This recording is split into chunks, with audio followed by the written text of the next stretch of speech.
राजारामपुरीतील Mahendra jewellers सादर करत आहे एक अभिनव आणि सामाजिक उपक्रम लाडक्या लेकीचा सन्मान। ज्या कुटुंबामध्ये एकुलती एक कन्या आहे त्यांनी त्या मुलीचं कर्तृत्व, योगदान, संघर्ष, जिद्द, विचार याबद्दल 20 ओळीची लेखी माहिती महेंद्र ज्वेलर्स मध्ये आणून द्यावी। परीक्षकांनी निवडलेल्या कर्तृत्ववान लाडक्या लेकीचा विशेष सन्मान होईल, तर सहभागी सर्व कन्यांना प्रशस्तीपत्र आणि भेटवस्तू दिली जाईल। लक्षात ठेवा, ही स्पर्धा नाही तर हा उपक्रम आहे घरातील एकुलत्या एक कन्या असलेल्या कर्तृत्ववान मुलींना प्रोत्साहन देण्याचा। 20 जानेवारी ते 10 फेब्रुवारी पर्यंत राजारामपुरी येथील महेंद्र ज्वेलर्स मध्ये नाव नोंदणी करा, लेखी माहिती आणून द्या आणि आपल्या लाडक्या कन्येचा उचित सन्मान करा। अधिक माहितीसाठी संपर्क महेंद्र ज्वेलर्स, राजारामपुरी, 3री गल्ली, मेन रोड, कोल्हापूर।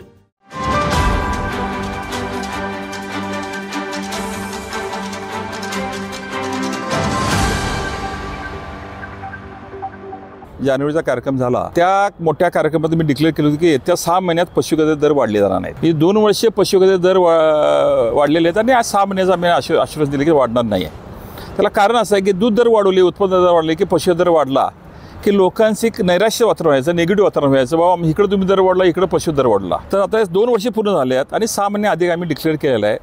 त्याबरोबर जनावरांचं त्याची निगा राखणे, हे मिनरल मिक्सचर असले की सत्वगुण त्याच्या अंगात असणे गरजेचं आहे, दुधाची क्वालिटी सुधारणं गरजेचं आहे, गाभण प्रॉब्लेम जो आहे विशेष करून म्हशीच्यामध्ये, ह्या सगळ्याकडनं हा जाण्यासाठी आम्ही 1 महिना आम्ही डिक्लेअर केलेला आहे।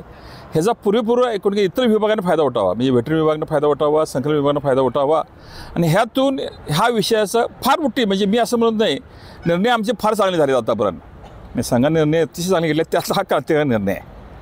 म्हणजे मी असं म्हणे हा क्रांतिकारी निर्णय आहे की संघाचं व्यवस्थापन बसण्यापासून दूध वाढीचं परिणाम करण्यात आल्या दृष्टीनं आपण अलीकडे 2 दिवसापूर्वी पेपरला बघितले की म्हशीचं दूध आमचं 10 लाखाच्या वरती केले। हे पूर्वी होत नव्हतं कधी, गाईचं दूध वाढायचं आणि म्हशीचं दूध कमी व्हायचं, पण ॲक्च्युअली जानेवारीमध्ये आता अखेर ऐकून 10 लाखाच्या पुढे आपलं संकलन झालेलं आहे, कारण म्हशीचं दूध आम्हाला पाळायचं फार आवश्यक बाब आहे। आमच्या दृष्टीनं अतिशय आर्थिक आणि आमच्या संघाची अतिशय गरज आहे, ती उत्पादकांना उचलासाठी हा सुद्धा हे नियमिताने हातभार लावणार आहे आणि आमच्या पशुच्या क्वालिटीमध्ये कुठेही गुणवत्तामध्ये कमी नाही आहे। पण जे काय प्रायव्हेटवाली ह्या गोष्टी असल्या सकारात्मक वेगळ्या पद्धतीने काय भांडवल करतात, वेगळ्या पद्धतीने आम्हीच दाखवतात आणि ते ट्रेड करतात, त्यालाच चेकमेट करण्यासाठी आपण हा विषय आम्ही घेतलेला 1 महिन्यात केलेला आहे। सभासद असतील, संस्था असतील, सगळ्या लोकांनी ह्याचा परिपूर्ण लाभ निमित्ताने घ्यावा आणि अतिशय 3.5 ते 4 कोटीचं बजेट आपण ह्याला तरतूद केलेलं आहे। निश्चितच एक अतिशय संचालक बोर्डाचा चांगला निर्णय झालेला आहे, तो लोकांनी उत्पादकांनी त्याचा लाभ घ्यावा।